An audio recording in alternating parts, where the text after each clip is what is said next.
Welcome back. Well, the SGX Nifty is indicating that we'll have a decent start now, 47 points higher. Now, this is a market which has not shown too much follow-through on the upside. And really, the rallies intraday have been at best swings where it's gotten sold into, but will today be different because the rest of the Asia is looking quite strong. We'll find out. But we have Ashwani Gujral and Mitesh Thakkar now joining us to answer that question for us. Good morning, Ashwani. If we have a 40-45 point gap up, what's the best trade on the index then? Well, good morning. Coronavirus is probably now behind the market. But, Asia or even the US, they didn't really kill it. I mean, there is no euphoria. So hardly, the markets are up 0.25, 0.5%, etc. So I won't go by this sort of a gap up to sustain. So what we want to do is first up, try to sell into this gap up, maybe because the levels are disturbed now. So you keep a 12,150 type of stop. The issue here is not our levels. The point is that if every other day 2 or 3 large caps start to collapse, like yesterday ICICI Bank, Reliance, they sold off 2% odd. So if that continues to happen, you are not going up. So my sense is that use gap ups to sell and maybe gap downs to buy. That appears to be a more sort of sustainable strategy rather than saying that we've hit a bottom and from here it's only up. I don't think the market gives that sort of feeling. Similarly, Bank Nifty around 31,000. If you get at this gap up, again try to sell into it and we could get back towards 3,600. So again, the gap up should be used to sell into rather than buy. Okay, your target for the Nifty, if you sold it at higher levels, goes even below 12,000, Ashwani? See, 12,100 was a boundary which was respected last time, but yesterday it broke. So for me, a better low is probably the Iran low, and that may get hit in the next couple of days because all this FII selling can easily drive us there. So that level is important because from there you will get a better sustainable rally rather than these 40-point upswings which often get sold into. Okay, well, Sudarshan Sukhani and Mitesh Thakkar are also joining us. So let's ask them how to approach the markets today. Sudarshan, good morning. What's the sense you're getting? Yesterday there was weakness and the sense you get is this caution as we head into the budget. How do you approach that? Good morning, Sonia. Yesterday we said let's go and go short intraday, and that worked rather well. And today is a very different day. Today we want to go and buy at the open. The correction I sense is behind us. Remember, we've been correcting from 12,400 to almost 12,050. That was in terms of points. But before that, prior to this correction, there were 5-6 days of narrow ranges. So that was also some kind of a correction going on. So I'm upbeat on the market starting today. I would feel that with a stop at 12,000, because you have to carry the trades to really get something out of it. Go long at the open. Don't worry about these 30-40 point bounces that you will see on the downside also. That's normal and it's a volatile market. So the view is very clear. Be long in the Nifty now. Be long in the Nifty. Mitesh, good morning. What's your approach on the index today? Anuj, I would play for a bounce back. I'm not looking at a directional move. Good morning. I think, I've been talking about 12,050 as an area of support. I think we've just closed there, and today SGX is indicating an open, with a mild gap up. So I think yesterday's low becomes an important marker.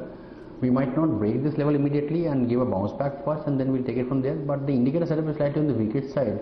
So in case we start feeling close to about 12,150, 12,200 zone, then I think I'll be looking at having some kind of aggressive short position. But for the timing, I think let's see how far this bounce back goes.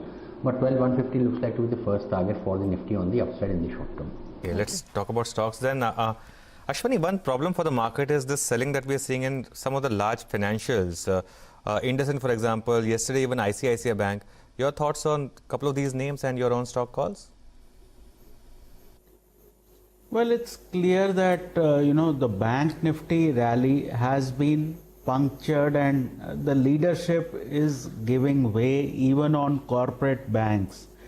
So my sense is that again bank Nifty needs to go lower, maybe towards 29,800 etc. to get a sustainable bounce back. We rallied 5,000 points.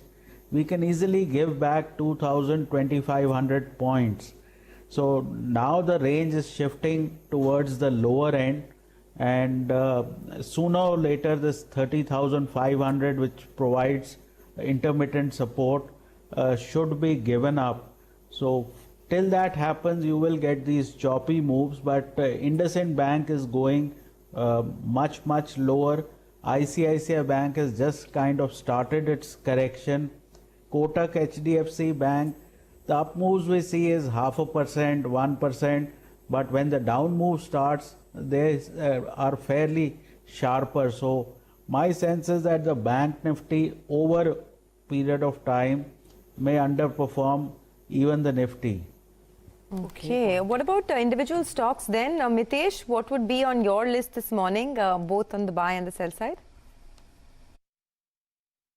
I have more buys today. BPCL is showing signs of some kind of a short-term up move, so buy with a stop at 470 for targets of 500. L&T, that's a buy as well. Keep a stop at 1330 for targets of 1380. A buy on Britannia with a stop at 3135 for targets of around 3270, and a sell on ITC on a mild bounce back to about 232. Keep a stop at 236.5. Look for declines to about 222 levels. Okay, Ashwani, you didn't give us your share strategies, and I noticed there's Jubilant a little. I'm intrigued by the sell because they come out with results today. Well, I haven't given a sell call because of results. Jubilant has had a vertical rally. It kept on going and going and going. Chances are a lot is priced in, and yesterday it had a fairly large bar. So while longer term I am bullish, my sense would be that unless there are blockbuster results, we could have a bit of correction on Jubilant. So this is a sell with a stop of 1770 and look for targets about 1720. Vedanta, you may have the metal stocks open higher, but at higher levels you could see selling. So that's a sell with a stop of 146, target of 134. Bharti Airtel is a sell with a stop of 500, target of 478.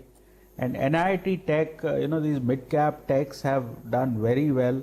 So that is a buy with a stop of 1975 and look for targets of about 2100. And gas stocks seem to be coming back. That is a buy. Mahanagar Gas is a buy with a stop of 1210 and look for 1255. Yes, gas stocks have seen a phenomenal rally this month, both MGL and IGL. I think it's just one-way move that we have seen in both these stocks, regardless of what the market has done. Just phenomenal the way these two stocks have moved this month. I think some 15-20% thereabout. IGL I think was 430 about 2 weeks back. There it is, 1 month, 21%. FNO stock, IGL, 21% move. And MGL as well, I think has seen almost similar pattern. Yes, 17%. Phenomenal. By the way, NIT Tech also comes out with numbers, of course. Sudarshan, what's on your list in terms of stocks? Well, my list is primarily mid-caps for buying. As I've already explained, my sense is that the correction is getting over. So starting with Castrol, which is coming as a repeated buying idea, it's building a very attractive base, and with crude coming down, I think there's a lot more upside here. So consider buying Castrol. Nestle from the FMCG space. Nestle has already been outperforming. A very small sideways move should lead to another upside breakout. And JSW Steel and Titan both have been sideways and gone through minor dips. I think these dips should be getting over now. So it's an all buy list 3 days before the budget. Okay, an all buy list coming in. Well, plenty of more stocks to discuss, but for now, let's take a quick break. On the other side of the break, we'll continue our chat with our guests, and we'll be just in time with the pre-opening race.